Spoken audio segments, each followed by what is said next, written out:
fé acrescentada. Amém? Pastor Vitor Lugo está com a oportunidade. Amém? Aplausos ao Senhor. Aleluia.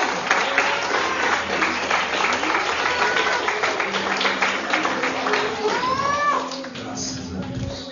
A paz de Jesus para toda a igreja. Abra sua Bíblia comigo, Evangelho de Jesus Cristo, segundo escreveu João, capítulo de número 19. Enquanto os irmãos localizam o texto bíblico, eu utilizo aqui das palavras para externar todo o nosso louvor e gratidão a Deus pelo privilégio de estar aqui com os irmãos no campo do Japão, da Igreja Avivamento da Fé. Eu quero louvar a Deus pela vida do nosso pastor presidente do campo, o pastor Sato, juntamente com sua digna esposa, a missionária Merida, e sua linda família, que já aprendi a amar muito. Filhos preciosos, gêmeos, uma família que nos recebeu com tanto carinho, que nos deixa até meio sem graça, com tanto carinho que assim nos receberam. Foi muito, muito bem recebido. E eu louvo a Deus por isso. Quero aqui louvar a Deus pela vida de cada um dos santos, obreiros, pastores que aqui estão e a igreja, de modo geral. Saudando o pastor e a missionária, eu estou saudando a todos. E a minha oração, meu desejo, é que Deus nos continue abençoando, prosperando. Também trago uma saudação do nosso pastor e presidente da missionária Marli, que traz um abraço para os e a fé também. Nós vimos para cá, passamos lá para ser ministrado pelos nossos pastores e eles pediram para me trazer essa bênção. Está dado o recado. Amém? Deus abençoe nós e a fé por ter nos convidado para esse trabalho e os dias que Deus preparou para nós estarmos aqui. Eu tenho a certeza e a convicção que serão dias especiais, marcados pelo poder de Deus e pela edificação através da palavra. Amém? Dito isso, eu quero fazer a leitura do santo texto, Evangelho de Jesus, segundo escreveu João, capítulo 19, versículo 17. Eu vou ler alguns versículos desse texto da palavra de Deus. Diz assim as Escrituras: E levando ele às costas a sua cruz, saiu para o lugar chamado Calvário, que em hebraico se chama Gólgota, onde o crucificaram, e com ele outros dois, um de um lado e Jesus no meio. Versículo agora de número 23. E tendo, pois, os soldados crucificado a Jesus, tomaram as suas vestes e fizeram em 4 partes, para cada soldado uma parte. Ainda o versículo 28.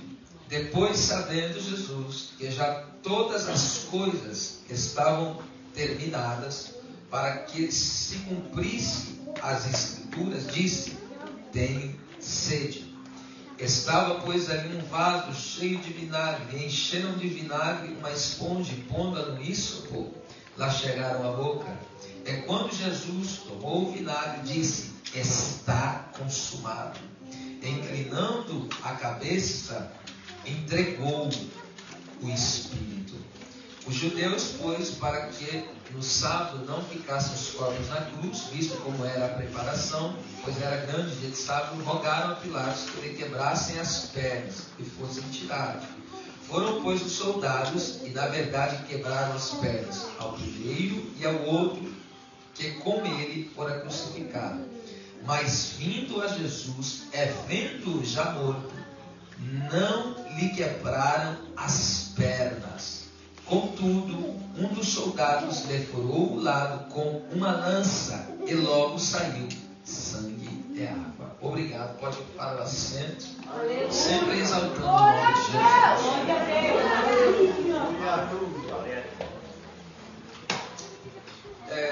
A crucificação de Cristo não é um acidente, uma obra do acaso, mas é o plano perfeito e eterno de Deus. Pois a Bíblia diz em Efésios capítulo 1, versículo número 4, que nele em Cristo nós somos elegidos antes da fundação do mundo. O mundo não tinha sido criado e Deus já tinha preparado a salvação. Eu e você não tínhamos nem existido ainda. O Senhor não tinha nos trago a existência, mas o plano da salvação já existia. Então, antes de existir o problema, já existia a solução. Eu vou repetir isso aqui. Antes de existir o problema do pecado, já existia a solução.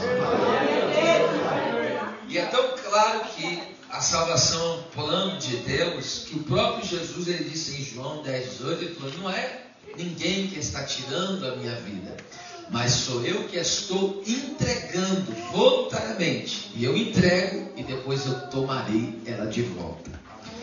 Então, veja que isso foi tudo programado pelo Todo-Poderoso. Agora, o Getsemane foi um momento crucial no processo da crucificação, pois ali nós vemos uma entrega total de Cristo à vontade do Pai. Nós sabemos que é num momento muito doloroso que ele chega a suar sangue, naquela tensão ali no Getsemane. Ele faz aquela grandiosa oração, que é uma das orações mais lindas da Bíblia, que ele repete 3 vezes, perseverando ali em oração, dizendo, Pai, se possível for, afasta de mim esse cálice sem que eu beba, mas todavia não seja feita a minha vontade, mas seja feita a tua vontade.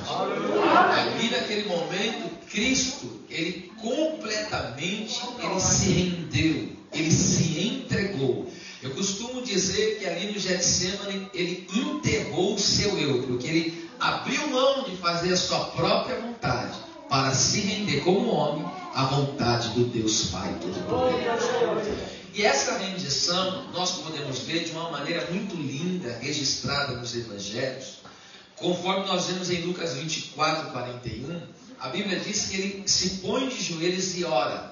Aí você perceba que no Evangelho de Mateus, capítulo 26:39, a Bíblia diz que ele se prostrou e colocou a sua cabeça entre os joelhos. Perceba, ele estava de joelhos.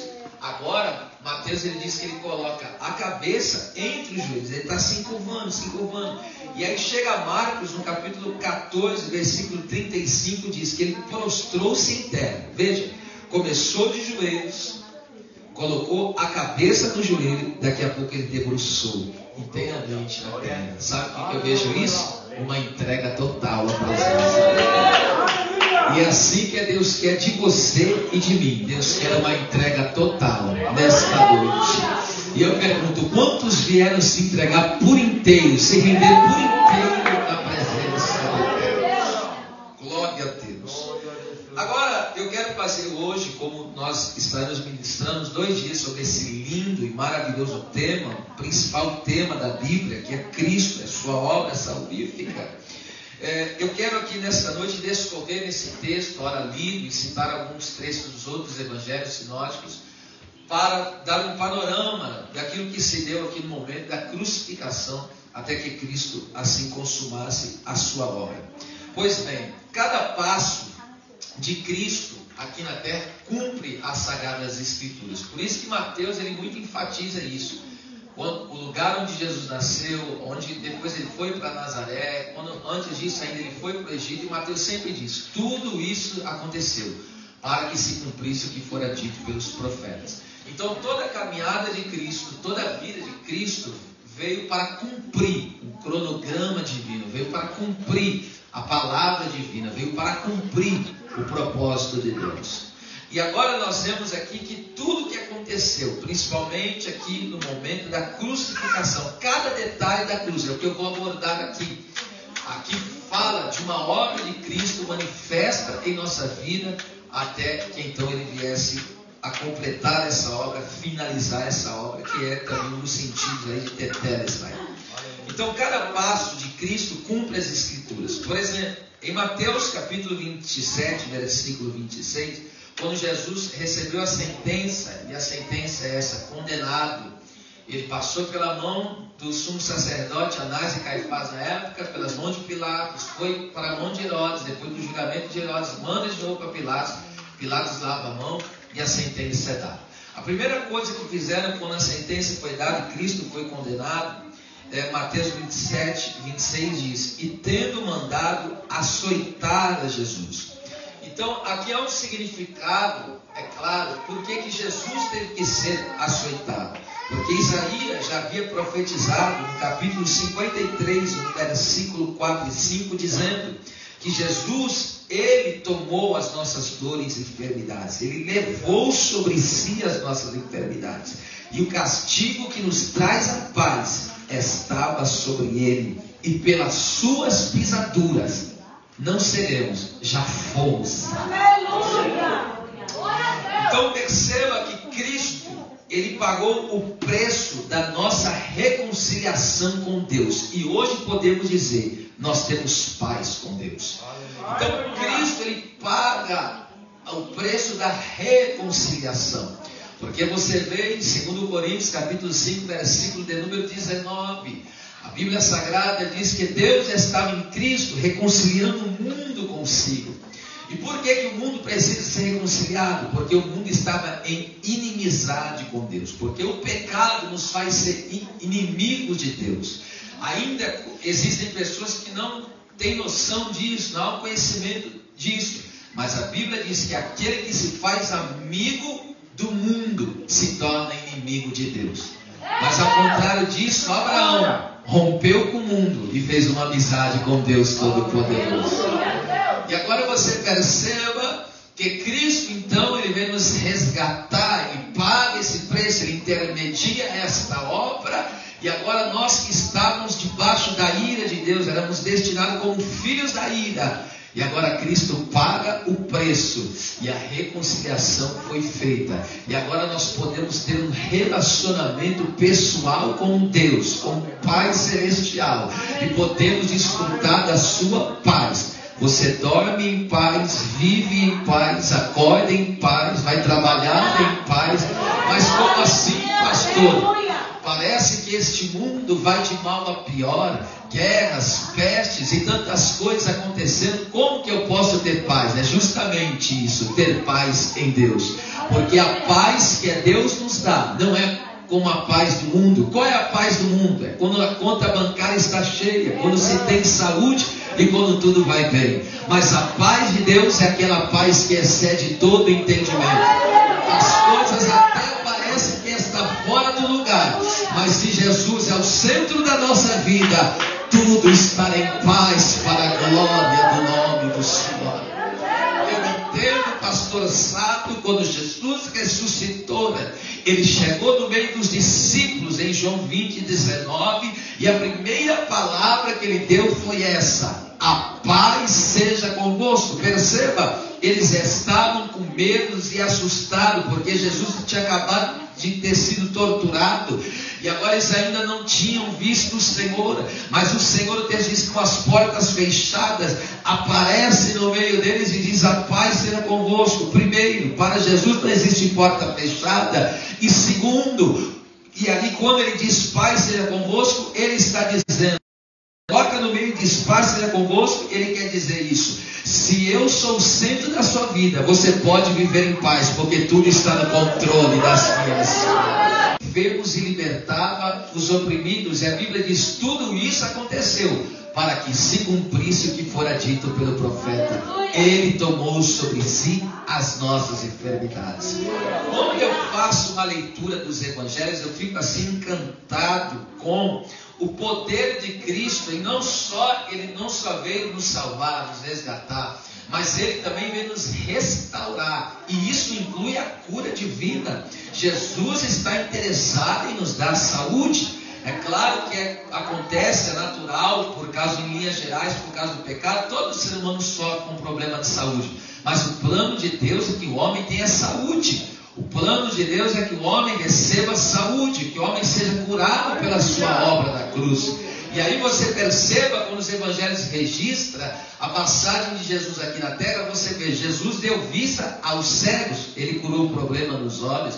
Jesus, Ele fez os surdos ouvir, curou o problema nos ouvidos. Jesus fez os mudos falarem, veja só, problema na fala. Jesus curou um homem que estava com a mão mirrada, veja, problema na mão, Jesus também curou. Tinha pessoas que tinham problema na pele, como os leprosos, Jesus purificou a pele. Existem pessoas como a mulher que estava encurvada, problema na coluna, ele endireitou a coluna daquela mulher. Existem pessoas que estavam paralíticas, como em Marcos capítulo 2, aquele paralítico carregado por 4, ou João 5, aquele paralítico em frente ao tanque de Betesda, e Jesus deu uma ordem para os dois: levanta e anda, e eles andaram, problema nas pernas. A mulher do fluxo sanguíneo também foi curada. Isso representa o que? Problema que Jesus curou na região íntima, na genitália do ser humano. E ainda mais, os mortos ele também ressuscitou, mostrando que ele tem poder para nos tocar em todo o nosso organismo, em todo o nosso corpo. E se você crê nesta noite, a noite que Deus pode lhe curar, Deus pode lhe sarar. Quantos creem que há poder em Cristo para dar saúde ao seu povo? Eu profetizo como profeta da palavra que a doença, a enfermidade, será eliminada no poder de Jesus Cristo. Louvado seja o Senhor. Vamos lá, ainda em Marcos, dando sequência, em Marcos capítulo 15, versículo 17, Jesus é açoitado, e além de ser açoitado, logo também colocam uma coroa de espinho e puseram na cabeça, bateram com caniço e fincaram uma coroa de espinho. Vocês sabem que biblicamente o espinho ele fala do império das trevas. Após o pecado, o homem estava sob o domínio do inimigo. E por que eu digo que os espinhos é símbolo do império das trevas? Porque quando o homem pecou, em Gênesis 3:18 diz assim: espinhos e carnes te produzirá. Aqueles espinhos brotando da terra representam o quê? Agora o homem está escravizado pelo pecado, sob o domínio de Satanás. É isso que representava. E aqui eu quero trazer uma lição aqui que é fantástica, é extraordinária da palavra de Deus, porque agora Cristo ele vem no propósito de resgatar o homem. A própria Bíblia diz em Lucas 19:10, ele veio buscar e salvar aquilo que se havia perdido. Então ele veio nos restaurar por completo. E antigamente eu até gostaria que o servo de Deus, o pastor que está ali projetando para nós, eu queria que colocasse para nós em 2 Samuel, capítulo de número 12, e o versículo de número 29 e o 30. Eu quero que o senhor projeta para nós. Eu quero explicar por que Jesus ele teve que colocar uma coroa de espinho, algum significado espiritual e bíblico. Por que ele tinha que colocar aquela coroa de espinho? É claro, ele estava pagando preço, mas ali havia uma revelação de Deus hoje aqui para nós. Porque antigamente nas guerras dos reis de Israel, esse primeiro, 2 Samuel, coloca aí meu querido, por gentileza, 2 Samuel 12, 29 e 30. E aí o que acontece? Perceba isso aqui. Naquela época antiga havia um costume. Qual era o costume naquela época antiga? Os reis, eles faziam guerras e acontecia isso aqui que eu vou ler agora. Davi, ele saiu para a guerra. Na verdade, quem tomou a cidade foi Joabe, o seu capitão, o seu exército. E ali Joabe falou: vem aqui e dá cabo na cidade para que o pessoal não aclame meu nome, mas é que você venha ser reconhecido. E aí diz assim: então ajuntou Davi a todo o povo e marchou para Rabá e pelejou contra ela e a tomou. Olha que lindo agora o versículo 30. E era costume dos reis. Aí sentava o rei perdedor e ficava de pé assim o rei ganhador. E aí olha o que se fazia: e tirou a coroa da cabeça do seu rei, no caso do rei que perdeu a batalha, cujo peso era de 1 talento de ouro, e havia nela pedras preciosas, e foi posta sobre a cabeça de Davi, e da cidade levou muito grande despojo. Olha só que costume. Então naquela época se tirava a coroa do rei que tinha perdido e colocava na cabeça do rei que tinha vencido. Então por que Jesus teve que usar a coroa de espinho na cruz do Calvário? Porque a única coroa que o diabo tinha era de espinho, que representava o reino dele. Então quando Cristo é colocado na cabeça dele a coroa de espinho, está dizendo: ele é o rei vencedor. Ele é o rei vencedor. Aleluia! E quando se vencia a guerra, o que acontecia? Se ficava com os despojos. Aí se cumpre Isaías 53:12, que diz: ele repartirá com o seu povo o despojo. O que é o despojo? É vitória da guerra. Então tudo que Cristo conquistou, nós temos direito disso. Amém? Mas eu quero falar dentre inúmeros despojos despojos que Cristo, Ele compartilha conosco, com a sua igreja, eu quero destacar aqui apenas hoje, apenas dois, aqui no caso desse texto aqui, a qual eu li. E qual é o primeiro despojo que Cristo nos deu? Efésios 4:11. E subindo ao alto, aleluia, Ele levou cativo o cativeiro, e subindo ao alto, e Ele deu dons aos homens, uns para apóstolos, uns para profetas, outros para evangelistas, outros para pastores e outros para mestres.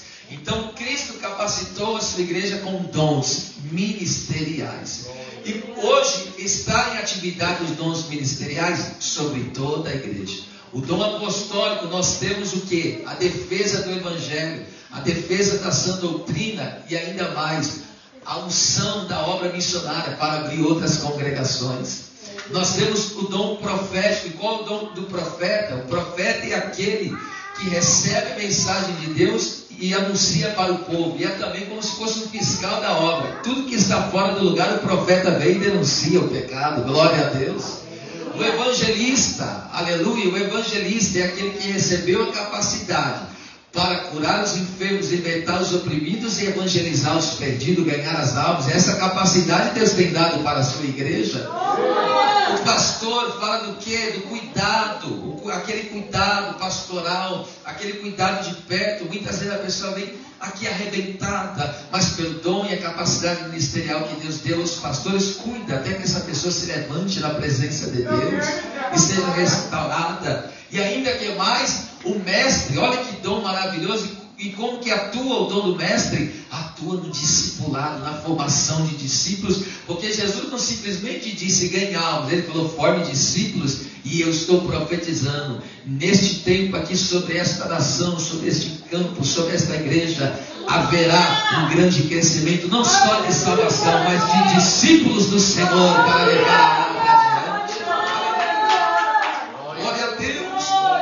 Então isso Jesus compartilhou com a sua igreja. Outra coisa que Jesus compartilhou nesse despojo que ele saiu vitorioso é o que? O revestimento de poder, uma vida cheia do Espírito Santo, porque foi depois que ele subiu ao céu. Ele falou: João vos batizou com água, mas eu vos batizarei com o Espírito Santo e com fogo. Louvado seja o nome do Senhor. E ali naquele dia estavam todos reunidos no mesmo lugar, e de repente veio do céu um vento veemente e impetuoso, encheu a casa onde estavam assentados. Foram vistas por eles línguas repartidas como que de fogo, e cada um foi cheio do Espírito e começou a falar em outras línguas, conforme o Espírito Santo lhe concedia que falasse. Então uma vida cheia do Espírito Santo é uma vitória de Cristo na nossa vida. Quando Cristo triunfou sobre o inimigo, quando Jesus triunfou sobre o adversário, Ele disse: agora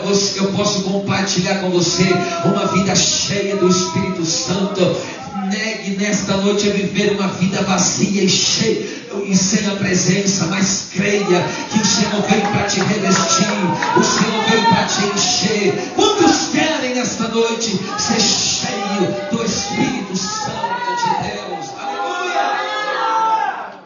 Então eu digo, uma vida cheia do Espírito Santo marca a vitória de Cristo por nós, da cruz do Calvário. E é isso que Deus tem para nós. Deus quer encher a sua vida, Deus quer encher a minha vida. Deus quer que você ande dominado pelo poder do Espírito Santo, cheio do Espírito Santo. Essa promessa diz respeito às crianças, essa promessa diz respeito aos jovens, essa promessa diz respeito aos anciões, essa promessa diz respeito aos pastores, obreiros, aos membros, não importa, porque o Senhor disse: há de ser que depois derramarei do meu Espírito, derramarei do meu Espírito, derramarei do meu Espírito, derramarei do meu Espírito. E eu pergunto aqui nesta noite: quantos querem mais da presença do Espírito do Senhor? Levante uma das mãos e eu te dou 30 segundos para você abrir a sua boca e adorar ao nome do Senhor, porque o Cristo que venceu no Calvário é o Cristo que nos reveste de poder, é o Cristo que nos enche da sua presença. É lá, calapachada, calamaraceia, stekener, camande, calabasa, cante,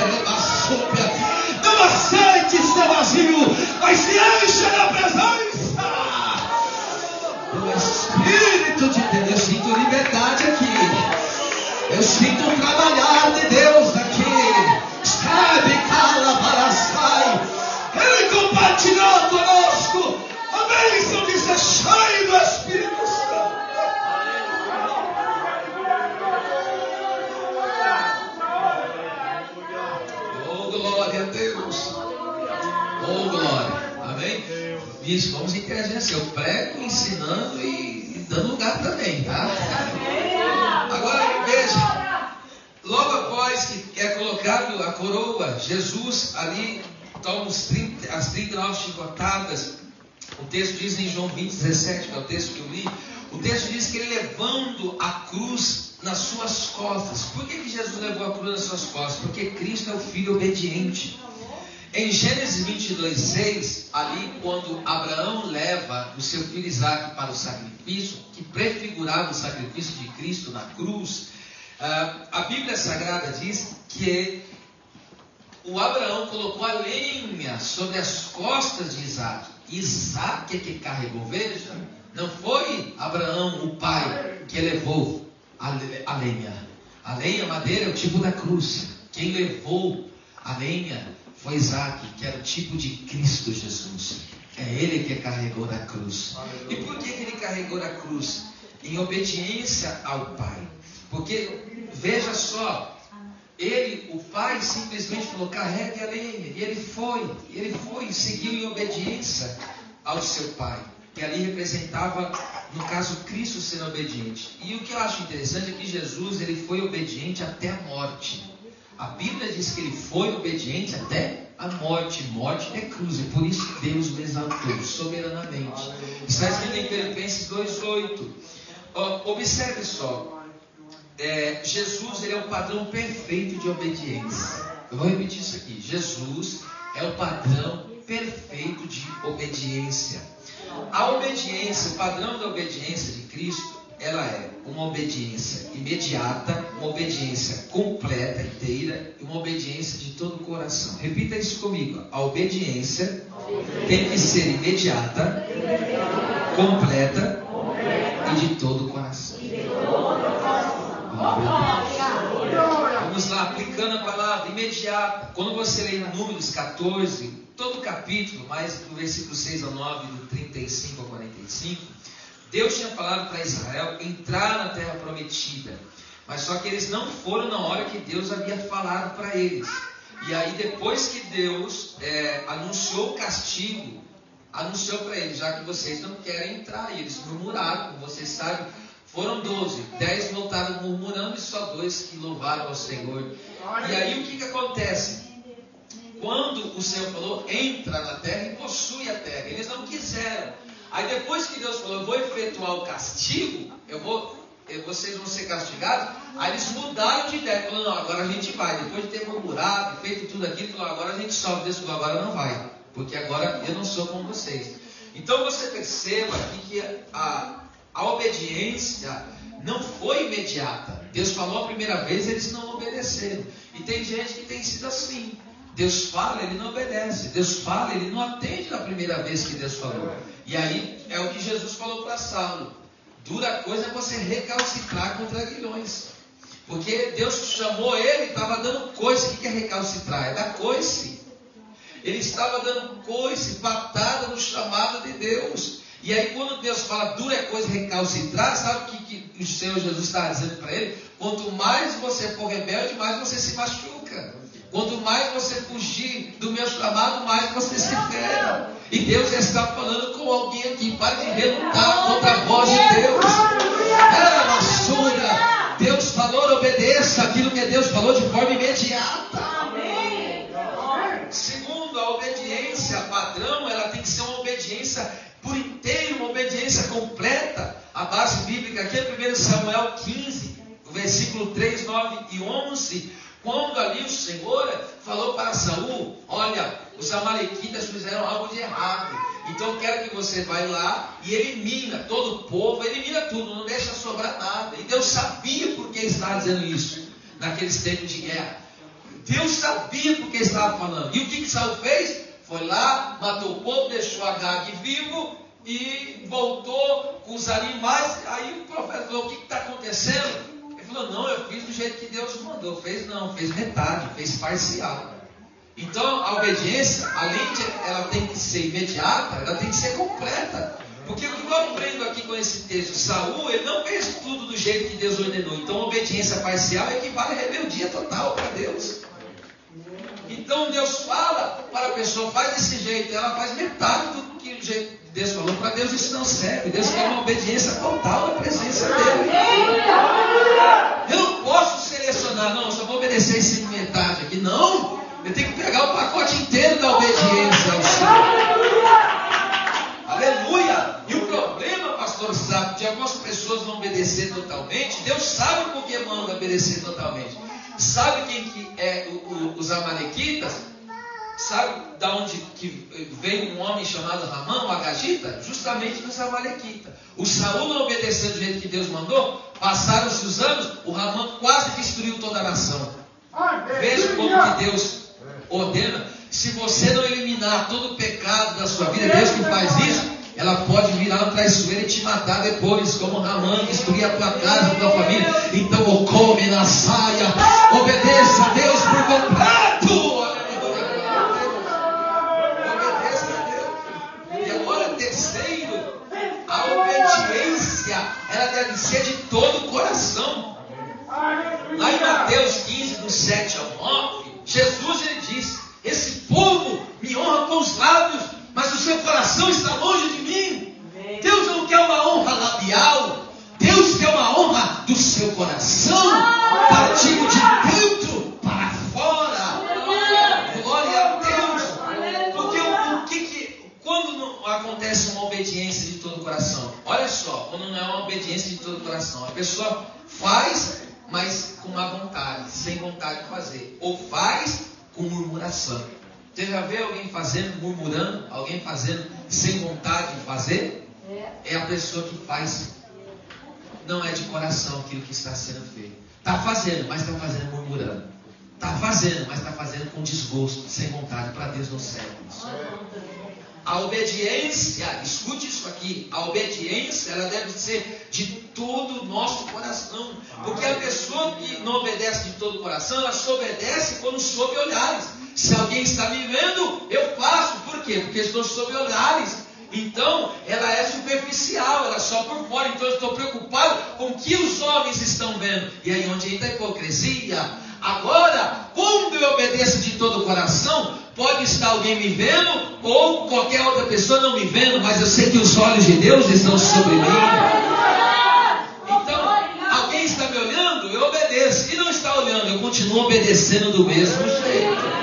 Por quê? Porque a minha obediência é de todo o coração. Mão direita levantada, porque isso é profético. Diga, obediência imediata, completa e de todo o coração. Aleluia! Esse é o padrão que nós vamos seguir da vontade de Deus. Pode aplaudir e dar glória a Deus. Eu estou sentindo graça aqui, hein? Aleluia! A obediência é o caminho para a glória de Deus. Eu vou repetir isso aqui. A obediência é o caminho para a glória de Deus. Em Êxodo capítulo 33, versículo 18 e o 23, Moisés ele faz uma oração. Qual oração? Deus, eu rogo-te, me mostre a tua glória, me deixa contemplar a tua glória. Aí Deus falou, Deus relaciona a sua glória com a sua face. Aí Deus falou, não me verás na minha face, mas me verá por onde? Pelas costas. Espera lá.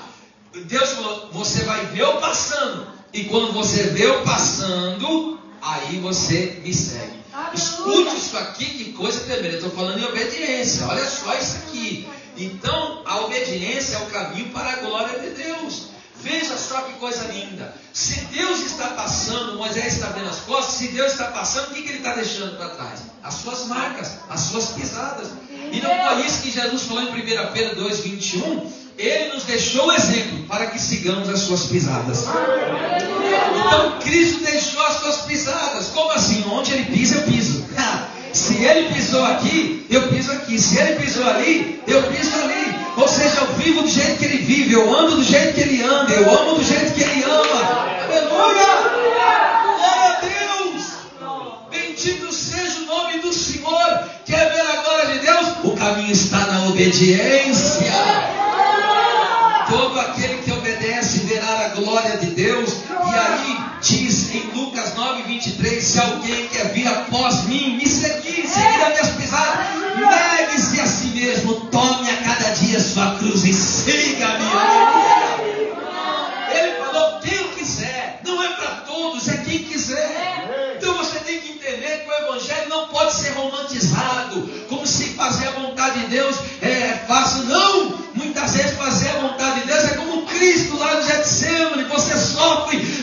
melhor fazer a vontade de Deus e ver a glória dele do que ser rebelde e ser condenado. Porque aonde há rebeldia, a desgraça, a perda, a destruição. Mas aonde há obediência, a presença de Deus, a honra de Deus, a exaltação. Aleluia!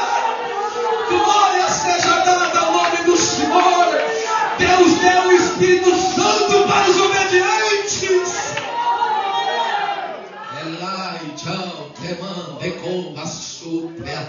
Todo espírito de rebeldia seja hoje repreendido no poder da palavra do Senhor. Aleluia. Deus te chamou para que você caminhe e siga as suas pisadas. E negar a si mesmo, isso muda até o nosso culto. O que é negar a si mesmo? Muitas vezes você se sente abalado com as situações da vida. Muitas vezes, como já foi dito aqui, você está lá num trabalho cansativo, e aí o teu corpo diz, o teu homem carnal diz: hoje você não vai para o culto, está cansado.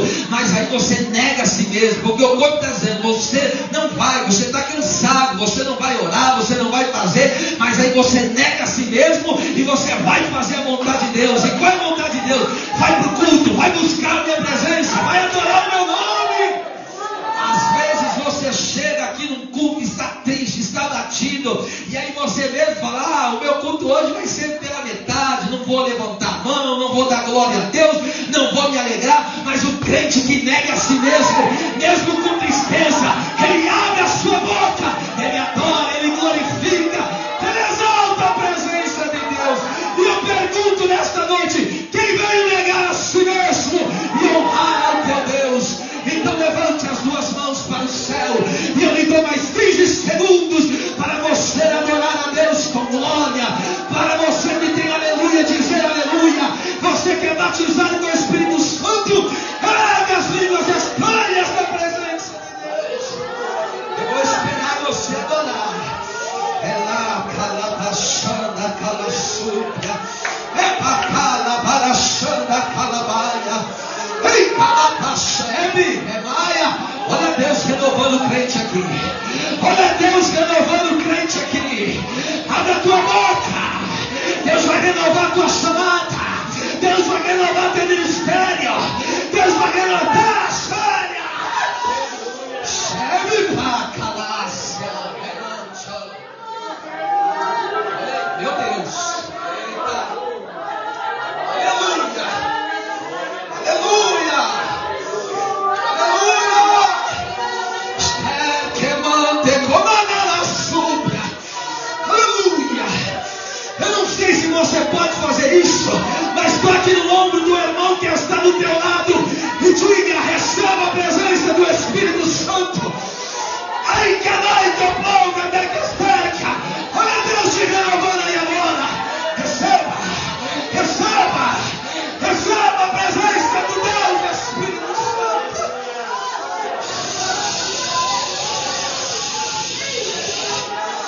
Oh, Deus da glória! Aonde tiver um crente de boca aberta, adorando o teu nome, toma ele nesse lugar. Meu Deus, pegou, pegou.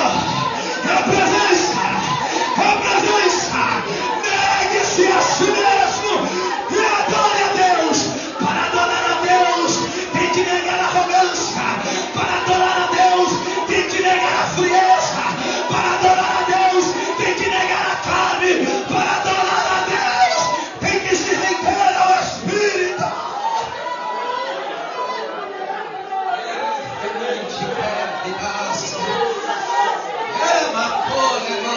Olha aí, meu Deus do céu, tem crente aqui que não vai aguentar. Deus está dando variedade de língua aqui, ó. Sai pra cá, que nada sai, não segura, abre a tua boca e deixa Deus se renovar.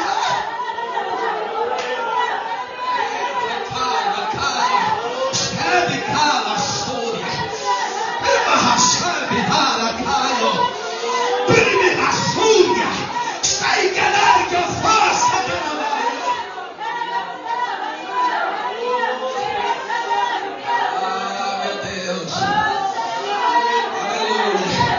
Eu estou sentindo uma graça de Deus. Eu estou sentindo uma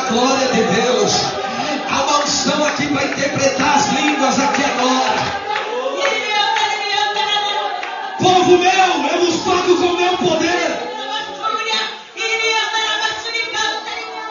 Eu trouxe o meu servo aqui para um tempo de renovo sobre vós.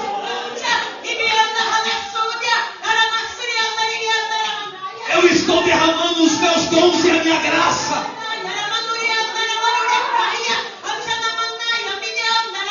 Estou revestindo meu povo de poder.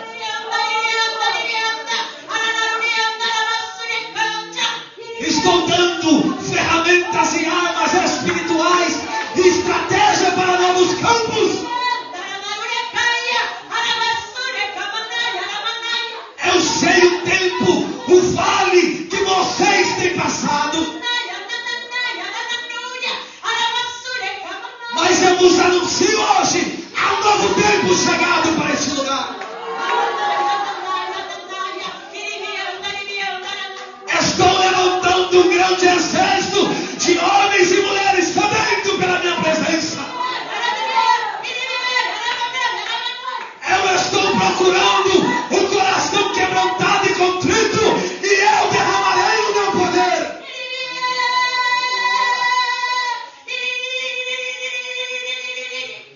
Eu estou visitando casas, lares e famílias e restaurando casamentos.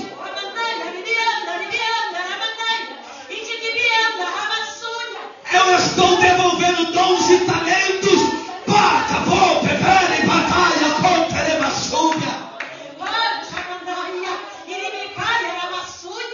E estou preparando uma nova safra de obreiros que caminharão e farão. E você, serva minha, recebe uma autoridade nova, uma unção sobre ti agora. Aleluia, aleluia, aleluia, aleluia, aleluia, aleluia. Quem pode adorar ao nome do Senhor? Quem pode adorar ao nome do Senhor? Adore a Deus. Há uma presença do Espírito Santo. Aleluia. Deus quer renovar ministérios, chamadas aqui nesta noite. Há uma manifestação dos dons espirituais e da graça de Deus aqui no nosso meio. Elemante com bastante o monte que passaio. Oh, meu Deus do céu. Esposo, você abria mais o teu coração. Aleluia. Há uma glória de Deus aqui dentro desta casa. A glória do Senhor está aqui no nosso meio. Levante as duas mãos. O Espírito Santo me compele. Adorar, adore a Deus. Não pare de adorar ao teu Deus. Não pare de adorar ao teu Senhor. Há uma operação espiritual hoje aqui. Há uma ação poderosa de Deus. Deus está trazendo quebrantamento ao nosso coração. Deus está avivando a nossa vida. Glória a Deus. Glória a Deus. Agora no versículo de número 18, o versículo diz que Jesus está ali no Calvário, onde foi crucificado. Jesus, ele foi pregado na cruz. E por que Jesus foi pregado na cruz? Porque assim, quando Jesus foi pregado na cruz, assim, pagando a nossa dívida e desarmando o inimigo. Colossenses, coloca aí para mim, príncipe. Colossenses capítulo 2, versículo 14 e 15. Olha só por que Jesus, ele foi pregado no madeiro. Isso é muito forte, hein? Aleluia. Veja lá como vai receber esta palavra. Olha só. Havendo riscado a cédula que era contra nós. Cédula é como se fosse uma nota de dívida. É isso que ele fez. Então, havendo riscado essa nota de dívida que era contra nós nas suas ordenanças, ao qual de alguma maneira nos era contrário, e atirou do meio de nós, cravando-a na cruz. Jesus pega, oh meu Deus, aquela cédula, aquela importância, aquele valor, porque o salário do pecado é a morte. Ele pega na cruz e quando ali os pregos encravados nas mãos dele, está dizendo, essa dívida aí já está paga. Então, quando ali, aleluia, glória a Deus, quando as suas mãos santas foram feridas ali, aleluia,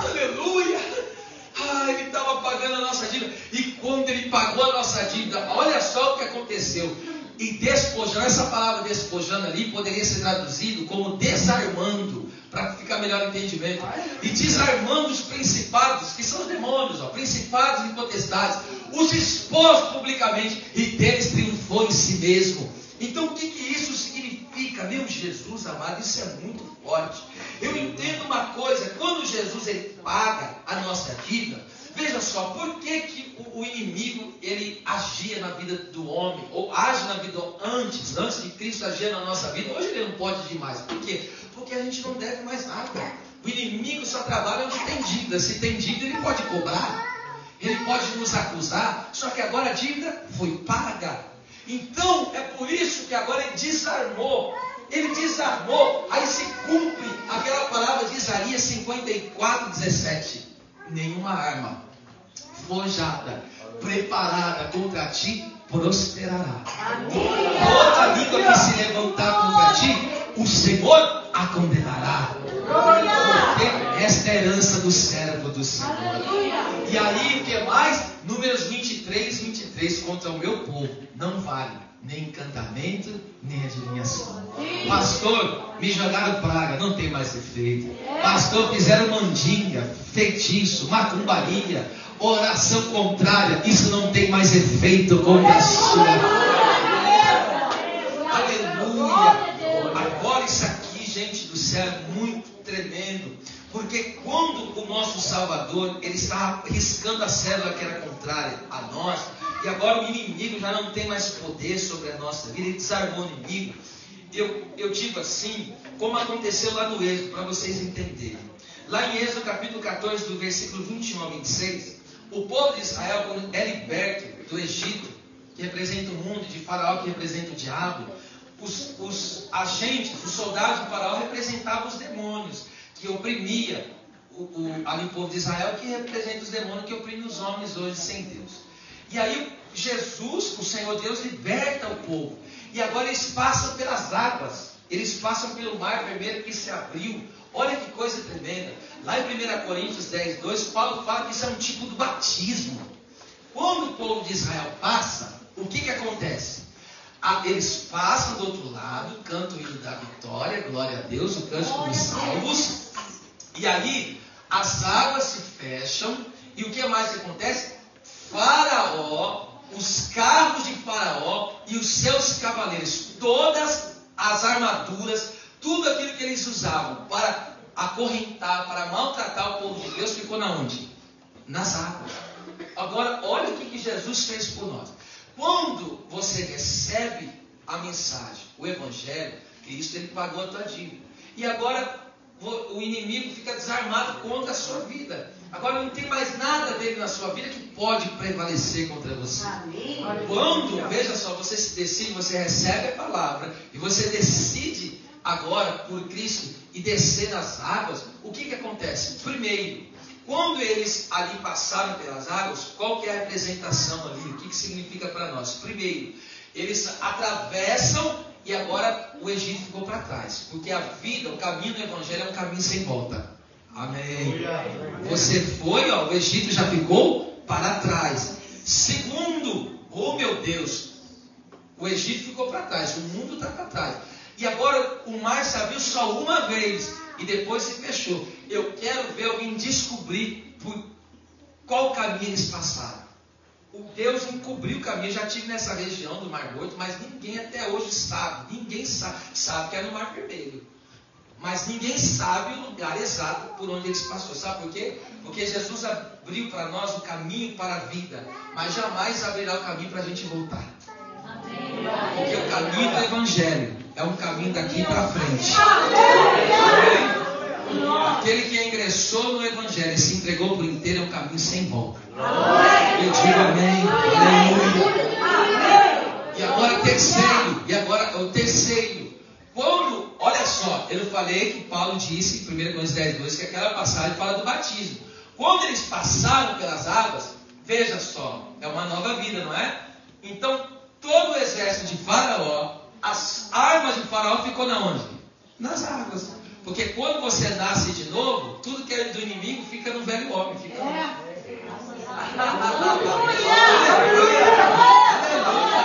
O inimigo não ter mais nada com você, e você nem com ele. Glória seja dada ao nome do Senhor.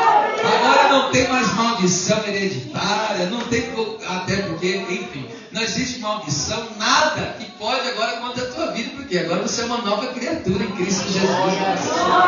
Amém? Deus seja louvado. Agora vamos ainda, o versículo de número 23 e 24, que vocês lerem comigo de João. O texto diz que quando Jesus está sendo crucificado, as vestes do Senhor, elas foram partidas em 4. As vestes dele foram partidas em 4. Sabe o que eu aprendo com isso? Quando você lê no Antigo Testamento, a capa de Elias, Eliseu aprendeu em 2. Segundo Reis 12:2. Diz que ele pegou a capa e abriu a capa em 2. Por quê? A capa fala de ministério. E a mensagem dos profetas, em linhas gerais, a mensagem dos profetas na Antiga Aliança, eu estou dizendo em linhas gerais, né? Alcançava só Israel lá do norte e Judá o reino sul, por isso que divide em 2. Só que a veste de Cristo, a túnica de Cristo foi rasgada em 4, porque a mensagem do Evangelho alcança toda a terra. A mensagem do Evangelho não pode ser limitada. A mensagem do Evangelho, ela rompe barreiras. Ela alcança nações, tribos, povos, línguas. Louvado seja o nome do Senhor. E ali, o que acontece? Como as vestes de Jesus agora é partida, o texto diz que ele ficou nu. E esse nu aqui, alguns acreditam que ele ficou, uns chegam a dizer, alguns estudiosos, que ele chega a ficar nu 100% mesmo, sem nada, absolutamente nada. Outros não, outros acreditam que ele tinha pelo menos algo tampando a sua genitália. Mas é muito provável que Jesus tenha ficado nu, 100% nu. Agora imagine a vergonha que ele passou.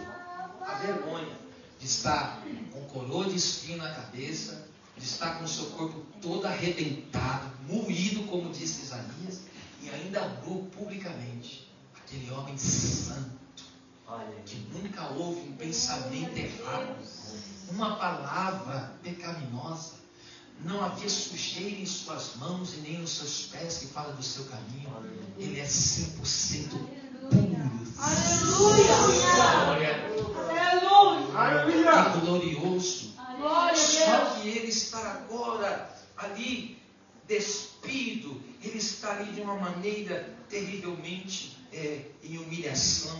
E aí sabe o que eu aprendo com isso? Está escrito em Hebreus 12:2, que está escrito que ele, olhando para Jesus, o autor e consumador da nossa fé, o qual ele, pelo aquilo que estava proposto, o gozo que estava proposto, ele desprezou a afronta. A afronta ali no grego é vergonha.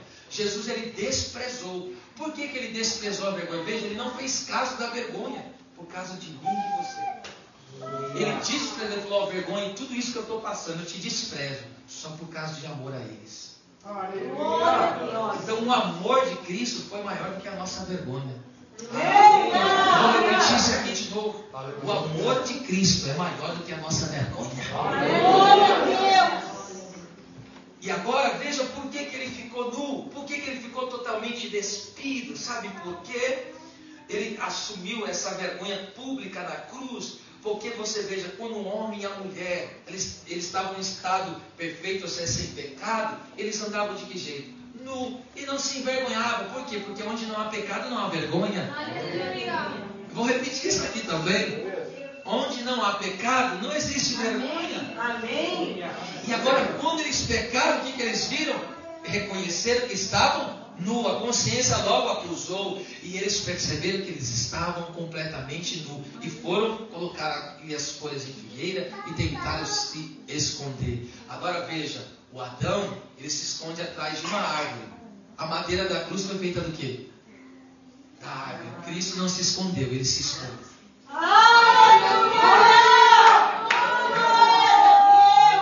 Então, quando o primeiro Adão, ele se esconde de trás de uma árvore,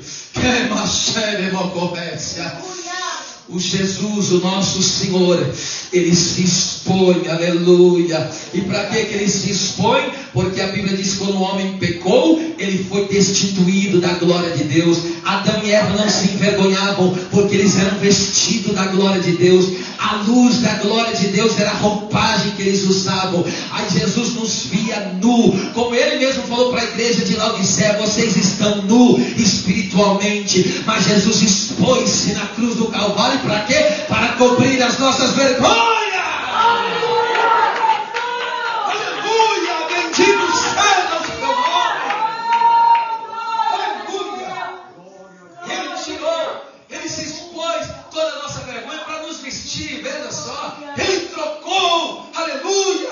Ele falou: eu tomo a sua vergonha, mas eu te dou a minha honra. Que Jesus maravilhoso é esse. Sabe por que nós estamos aqui nesta noite? Porque alguém se expôs por nós publicamente. Por isso eu te digo, não tenha vergonha como algumas pessoas. Aqui no Japão acho que não acontece isso, mas lá no Brasil, pseudos crentes que têm vergonha de carregar uma Bíblia, que têm vergonha de falar no nome do Senhor, mas nunca me envergonharei do Evangelho, porque o Evangelho é poder do Senhor. Cristo não teve vergonha de se humilhar por mim, de viver a minha vergonha. Como que me envergonharei do meu Senhor? Jamais. Cristo será louvado, Cristo será glorificado. Como disse Paulo, se eu viver é Cristo, se eu morrer é Cristo.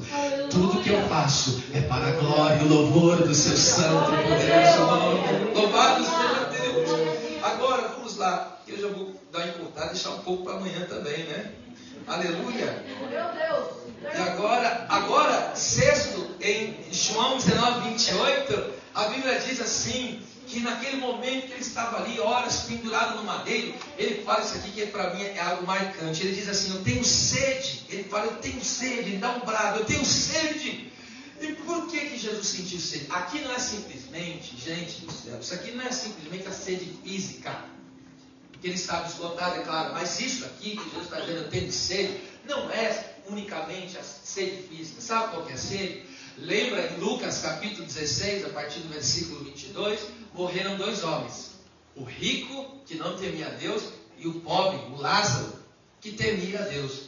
Um não foi condenado e o outro foi salvo por ser pobre ou rico. Não é isso que interfere. O que interfere é o seu temor a Deus. O rico é a representação daquele que coloca a sua confiança no dinheiro, ele fez do dinheiro o seu Deus.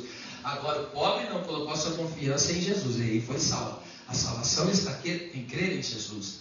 E agora o texto diz que vivia esse rico regaladamente, e o pobre Lázaro vivia com chagas, cheio de enfermidade, os cães vinham lamber ele. Só que aí a Bíblia diz que os dois morreram. Os dois morreram. Quando o Lázaro morreu, a Bíblia diz que chegou os anjos, escoltaram ele e levou ele para o seio de Abraão. E levou para o lugar de descanso. E aí a Bíblia diz que o rico também morreu. Só que ele foi parar no Hades.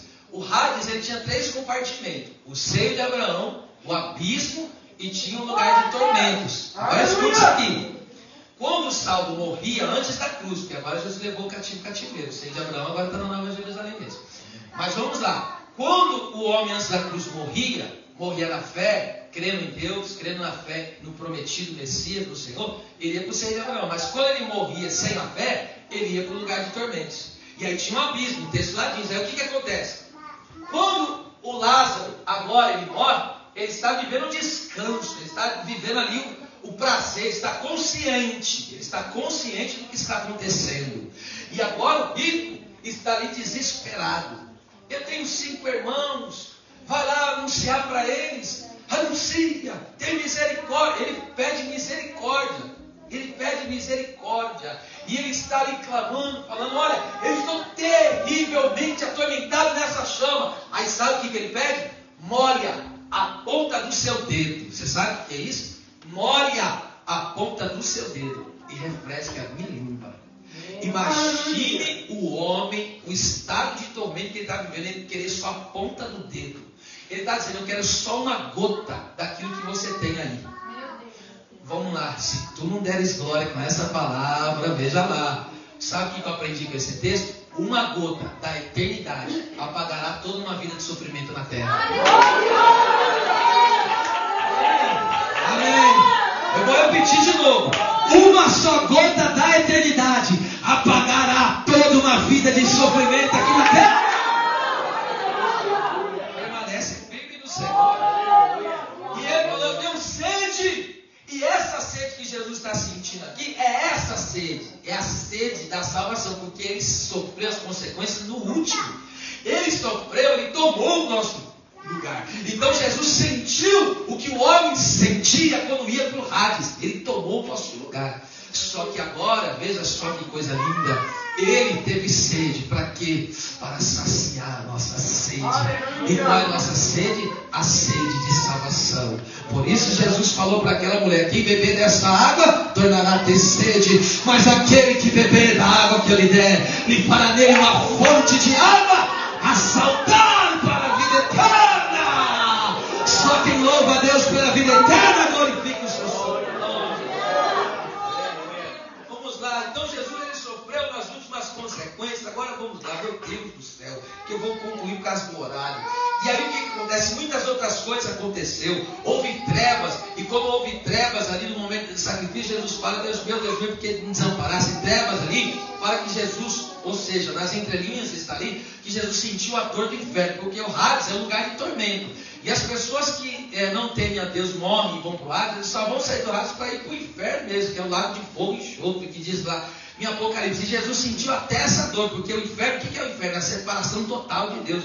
Mas agora Jesus, ele sentiu a separação total de Deus para quê? Para nos presentear com a vida eterna. E agora eu e você não temos que ter mais medo da morte. Porque em Hebreus capítulo, coloca aí, Hebreus capítulo 2, versículo 14 e 15. Olha que lindo. Hoje o servo de Deus não temes a morte. Ele não teme. O servo autêntico de Deus que conhece a palavra, porque e visto como os filhos participam da carne e do sangue, também ele participou das mesmas coisas, para que pela morte aniquilasse o que tinha o império da morte, isto é, o diabo. Olha que lindo o versículo 15. E livrasse todos os que com medo da morte, livrasse todos os que com medo da morte estavam por toda a vida sujeitos à servidão. Hoje você não está mais sujeito nem à servidão, nem à escravidão do pecado, e nem destinado à morte eterna, porque Jesus preparou o céu de glória.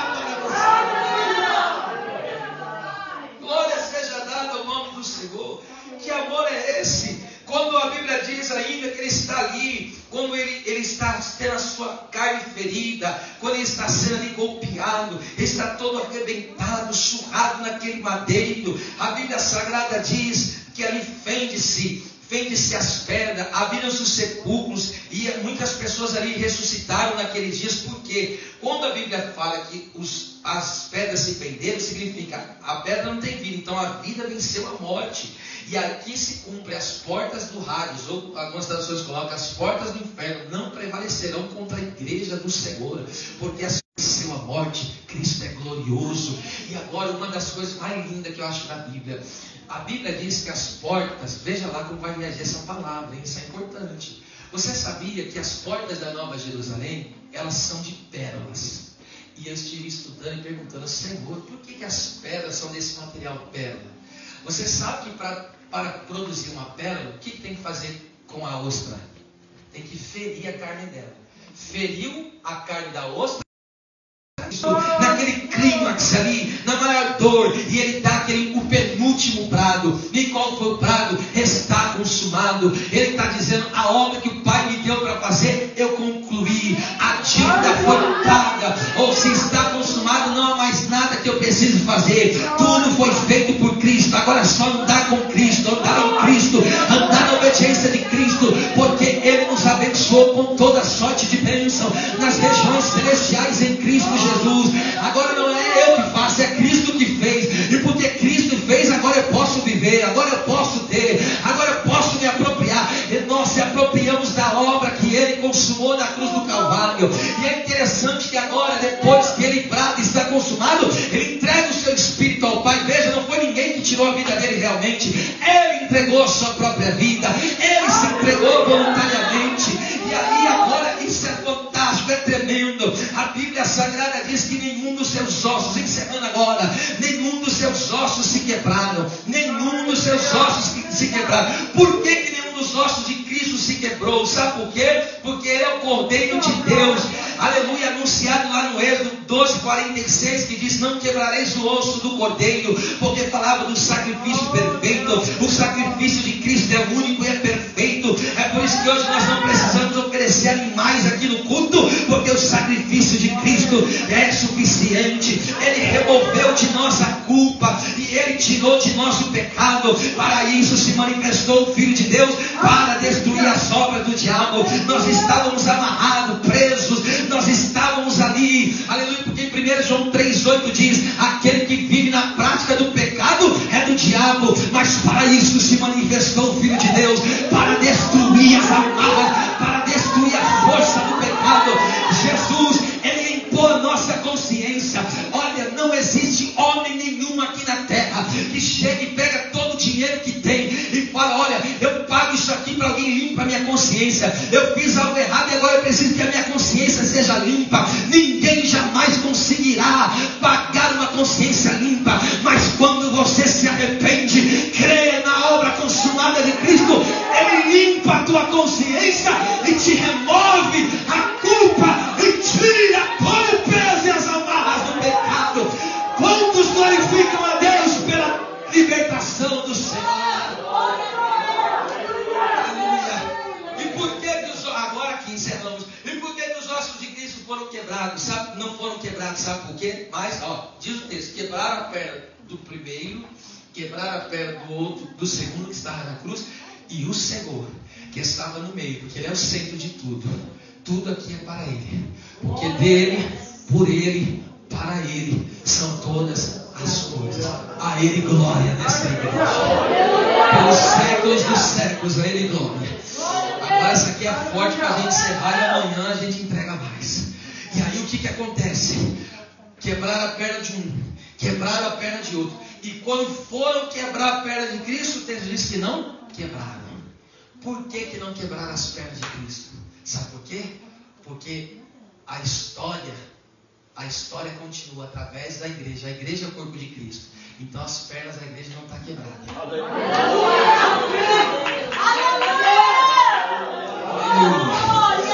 A obra missionária não pode parar. A obra de Deus não pode parar.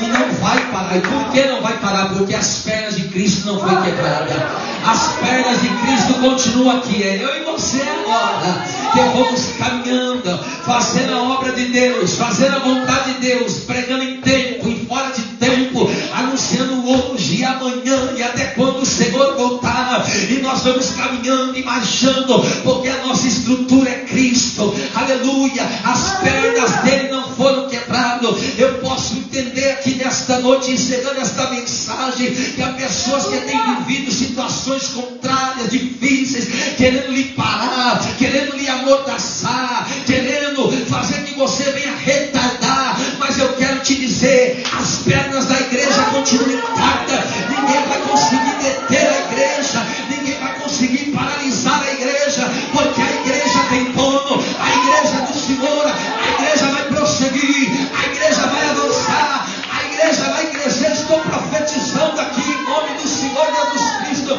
Eu profetizo que um tempo de colheita maravilhosa é chegado nesse lugar, em nome do Senhor. Fica de pé em nome de Jesus. Fica de pé. Isso, fica de pé glorificando o nome do Senhor. A igreja não anda, a igreja marcha. Eu vou dizer de novo: a igreja aqui na terra, ela não simplesmente anda. A igreja do Senhor, ela está marchando na terra.